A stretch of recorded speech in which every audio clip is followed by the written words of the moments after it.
Bonjour les amis, aujourd'hui je vous fais un petit tutoriel qui vous montre comment acheter un ETF sur l'application Trade Republic. Une fois que vous êtes connecté à l'application avec votre mot de passe, il suffit de cliquer en bas sur Rechercher, descendre, puis cliquer sur ETF. En haut, vous avez un menu qui vous permet de rechercher des ETF suivant les caractéristiques que vous souhaitez. Par exemple, si je clique en haut à gauche sur Industrie, vous avez la possibilité de choisir un ETF qui correspond à un secteur économique donné. Comme vous pouvez le voir, il y a pas mal de possibilités. Par exemple, si on regarde dans matières premières, appliquées, vous voyez qu'il est par exemple possible d'investir sur l'argent métal. Vous avez une courbe qui vous donne les performances historiques de cet ETF. Vous voyez que l'argent, c'est pas mal apprécié. Personnellement, je considère qu'investir dans l'argent peut être assez intéressant, car l'or a beaucoup augmenté, et le ratio du cours argent sur or est particulièrement bas. Cependant, le cours de l'argent est plus lié à une composante industrielle, puisqu'une part non négligeable de l'argent sert dans l'industrie.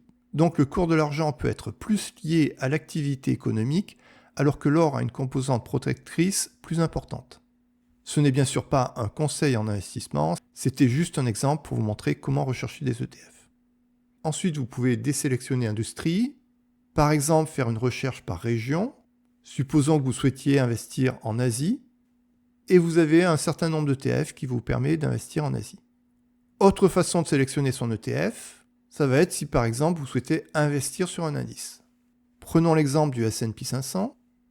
Donc vous avez un ensemble d'ETF qui permettent d'investir sur le S&P 500. Cependant, attention, certains des ETF de cette liste ne permettent d'investir que sur une partie de l'indice.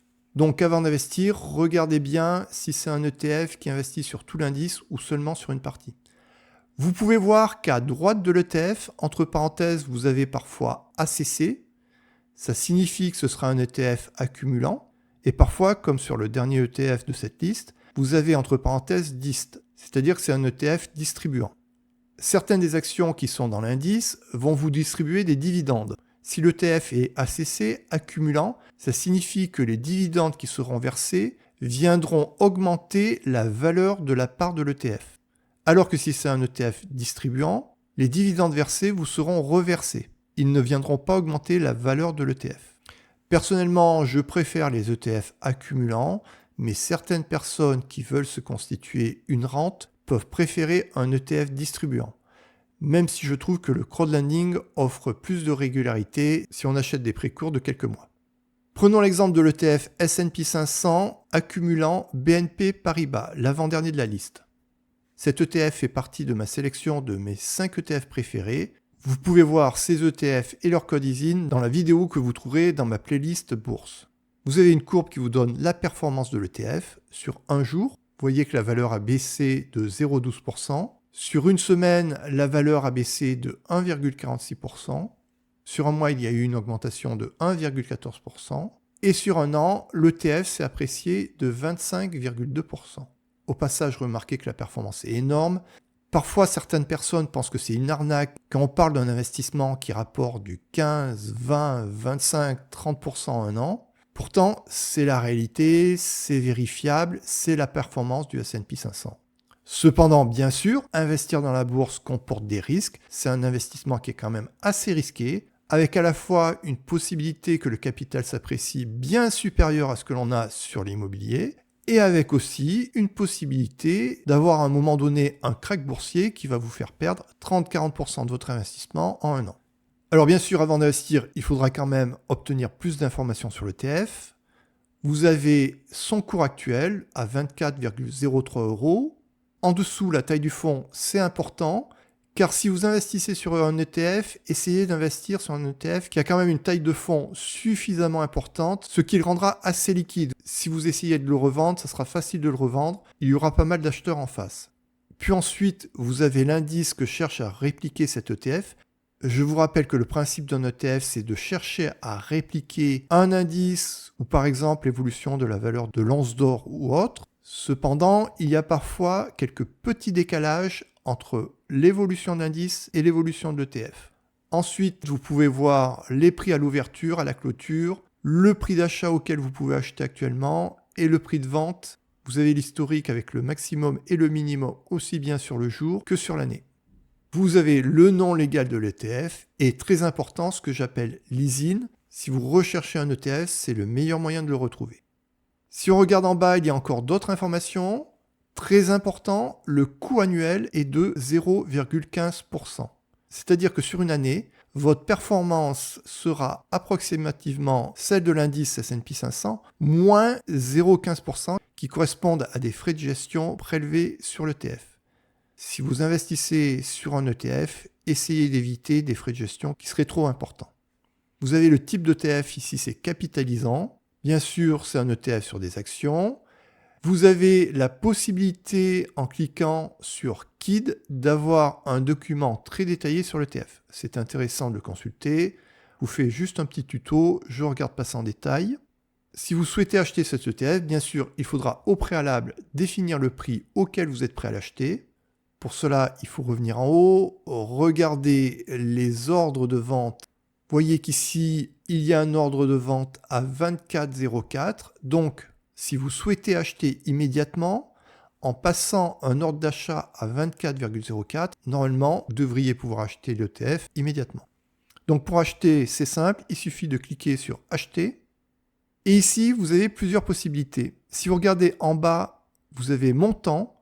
Ça veut dire qu'ici, si vous voulez acheter pour 50 € d'un ETF, 75 €, 100 €, il suffit de cliquer. Si vous voulez un autre montant, il suffit de cliquer sur les 3 points et d'indiquer le montant que vous voulez acheter. Et dans ce cas-là, vous allez acheter au prix. C'est ce qu'en bourse, on appelle un ordre au marché, c'est-à-dire au meilleur prix suivant ce que les gens proposent à la vente. Si vous cliquez sur montant, vous avez d'autres possibilités. Vous avez titre au marché. Vous allez acheter un nombre de titres défini. Par exemple, vous pouvez dire « je veux acheter 5 ETF ». Et là encore, ça sera au prix du marché, ça sera un ordre au marché. Vous avez la possibilité d'acheter avec un prix limite. Vous pouvez par exemple dire « j'achète seulement si le prix est inférieur à 22 €». Ou un ordre stop, c'est un peu le contraire. Quand vous allez placer votre ordre, vous n'allez pas acheter forcément immédiatement. Par exemple, si l'ETF est à 22 €, vous mettez un ordre stop à 25 €.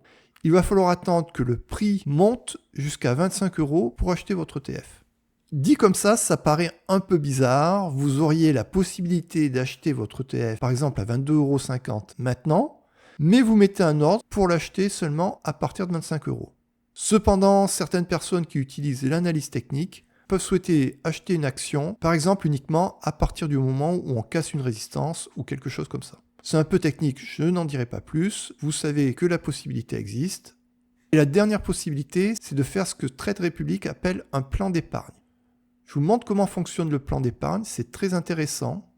Vous choisissez le montant à investir, par exemple 20 €, suivant. Et là, vous choisissez par exemple d'investir 20 € sur cet ETF chaque semaine. Vous pouvez choisir au début du mois, au milieu du mois, etc. Alors bien sûr, là, une fois de plus, ça sera des ordres au marché. Et ça, c'est très pratique. Si vous voulez faire un DCA sur ETF, tout se fera automatiquement.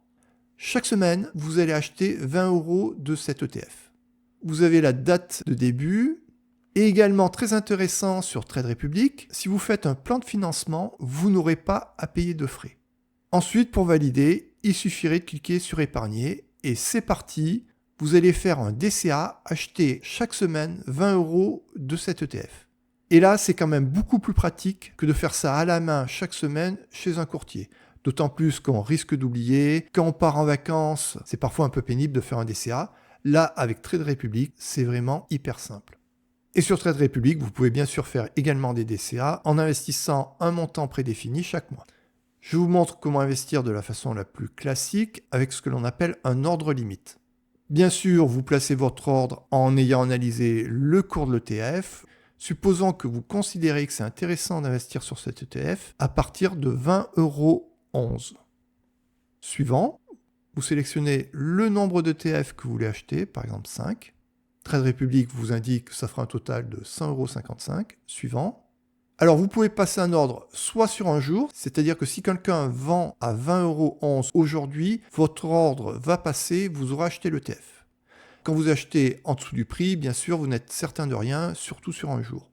Cependant, en dessous, vous avez la possibilité de mettre votre ordre sur un an. C'est-à-dire qu'une fois que votre ordre est placé, à tout moment dans l'année, si le prix de l'ETF atteint 20,11 €, votre ordre sera exécuté, vous aurez acheté l'ETF. Donc, par exemple, sur un an, et il suffit de cliquer sur Créer. Alors, très important, regardez ici, il y a une ligne frais.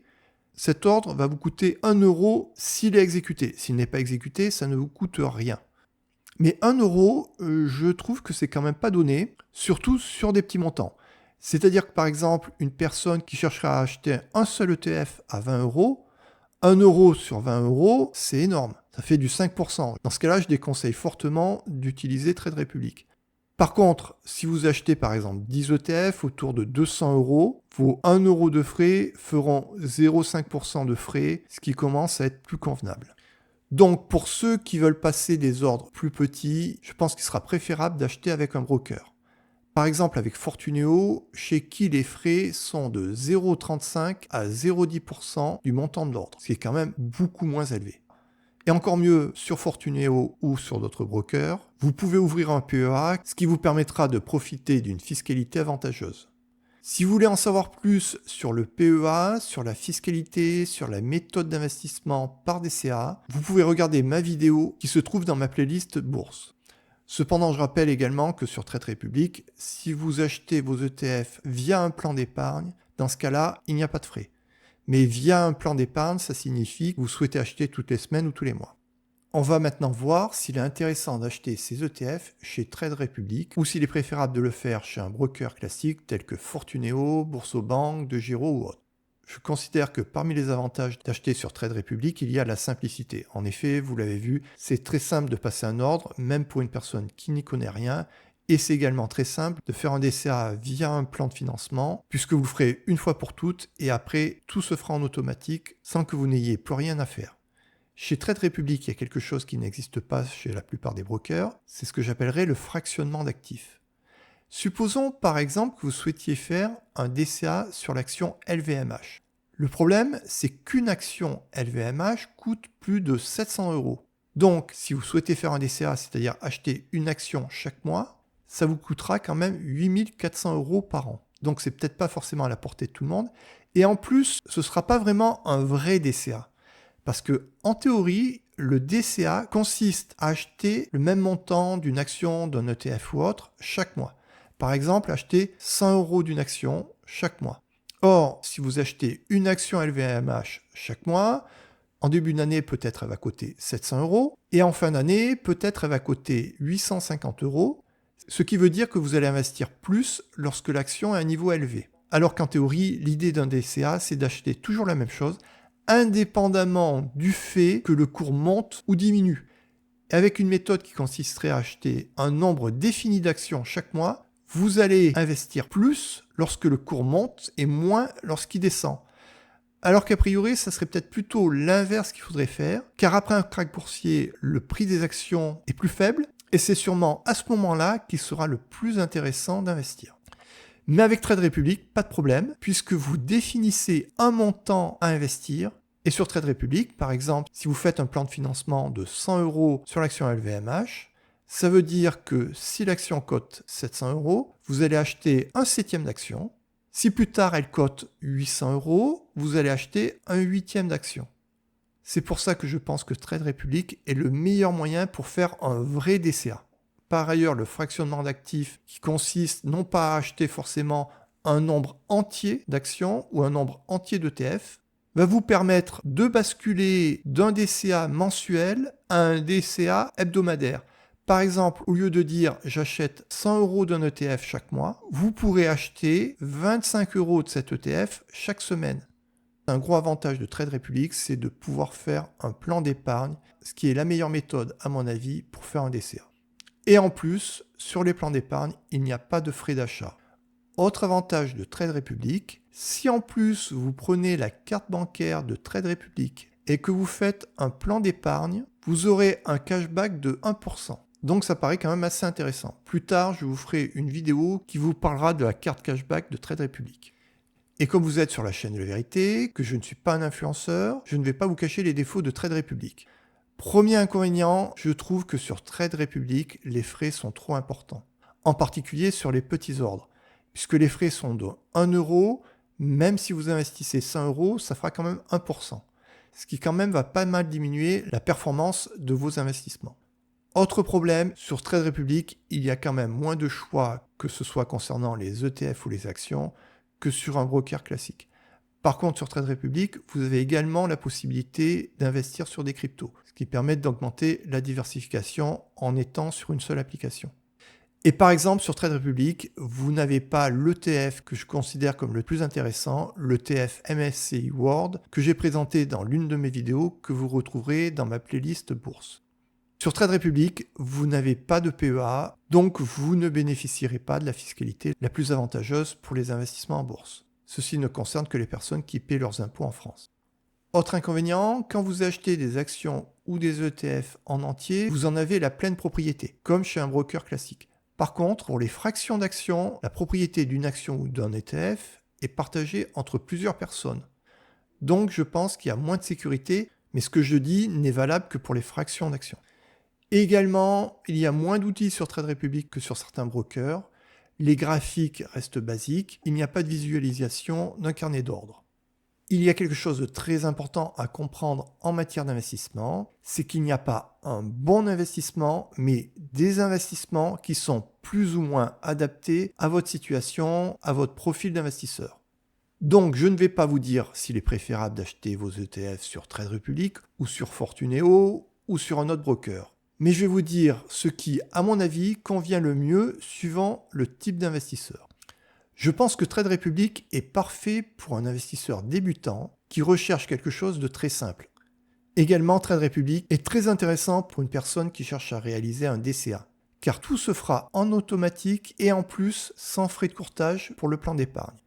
Et là, ça devient même plus intéressant que chez un broker classique pour lequel vous allez payer des frais de courtage.